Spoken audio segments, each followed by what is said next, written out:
Гласот на Америка на македонски. Преку една деценија вашиот прозорец кон САД. А сега, директно од студиото во Вашингтон. Добро вечер, ова е ТВ журналот Newsflash на Гласот на Америка на македонски. Со вас во оваа емисија ќе биде Јане Бојаджиевски. Самитот на Г20 во Кан го пренасочува вниманието од грчката криза на стабилизација на светската економија. Што донесува денешниот извештај за економската слика во САД. Окупирај го Волл Стрит, го осуди насилството за време на окупирај го Окланд. Следат вестите. Групата 20 се согласи да ги зајакне ресурсите на Меѓународниот монетарен фонд за надминување на европската должничка криза, но засега не се познати деталите на помошта.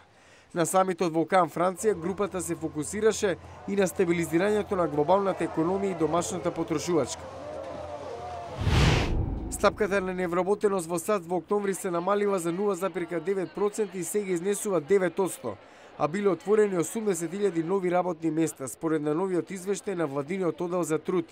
Ова е најниска стапка на невработеност во последните 6 месеци, но без работа се уште се 13,9 милиони американци.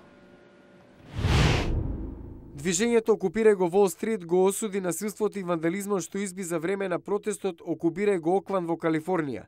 Демонстрантите за инцидентот во кој полицијата употреби солзавец обвинуваат лица од надвор.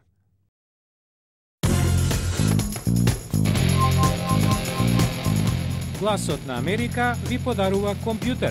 Кликнете "Ми се допаѓа" на нашата Facebook страница за да влезете во избор за бесплатен iPad 2.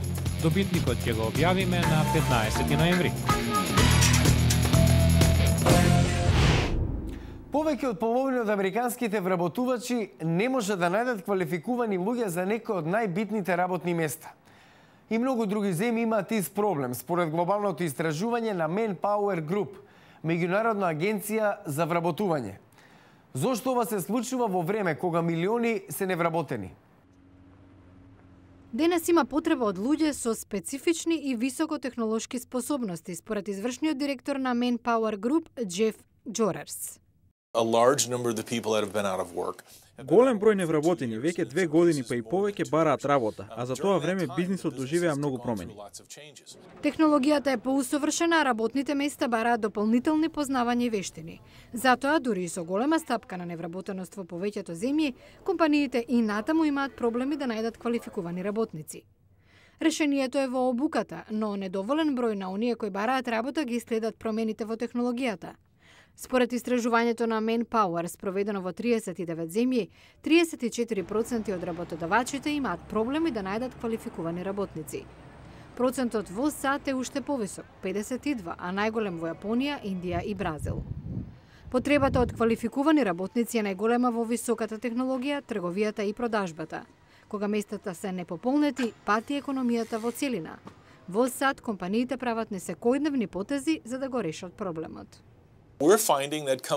Подготвени се да се преселат во области каде може да најдат квалификувани работници. Некои компании се решаваат да вработат неквалификувани лица, но оние кои се подготвени брзо да ја научат работата и да се обучат. Торонто метропола со милион вкусови. Од ресторан до ресторан, ниту едно јадење не е исто.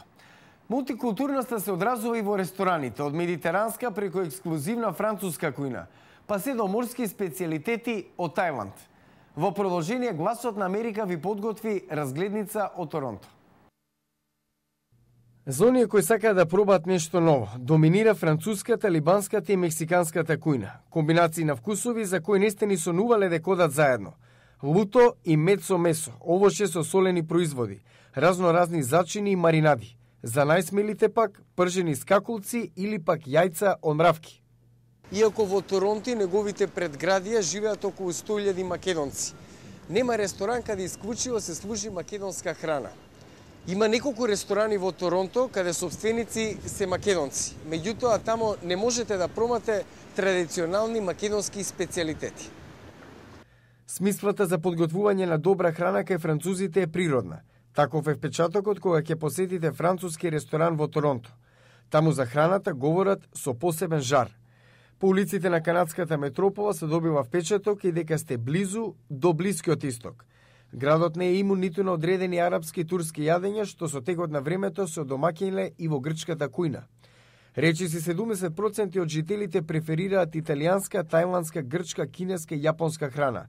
Стои во подлистокот за кулинарство на Торонто Сан. Дали им недостига македонска храна во Торонто на иселениците? Ова е скопјанката Маја Протугер, која со сопругот Огнен Георгиевски неодамна се преселила во Канада. Се уште не премногу, ама некои работи ми недостигаат, например дроп сарма. Дроп сарма не можам да најдам. Дроп сарма многу ми недостига. Или сарми со лозов лист.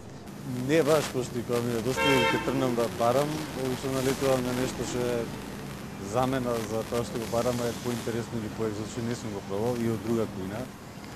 И сега пат заглаваме други кујни пред да дојдам до тоа што ми фали од македонска, затоа што овде има прилike све. Цената на оброкот не е пресуден фактор да се проба етничка храна. Барем така велат жителите од Торонто со кои разговаравме. Меѓутоа, бројките говорат спротивно. Забавената економија во САД се чувствува и во Канада. Според неодамнешно истражување на весникот Торонто Сан, од лани има опаѓање од 4% на оние кои ручаат или вечерат по рестораните во Торонто. Јане Бојаджиевски, Глас на Америка на македонски, Торонто. А во понеделник во News Flash, побројното население и глобалните климатски проблеми вршат голем притисок на резервите на вода. Како ефикасно да се искористи ресурсот без кој нема живот? Не пропуштајте емисијата во понеделник. Во понеделник во News Flash, невидена суша во Тексас. Како до повеќе жетва со помалку вода. Гледајте наредната недела во News Flash.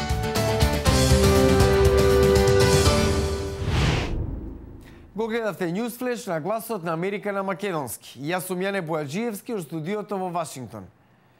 Ако не сте се пријавиле досега, побрзајте. Утре истекува рокот за нашата наградна игра.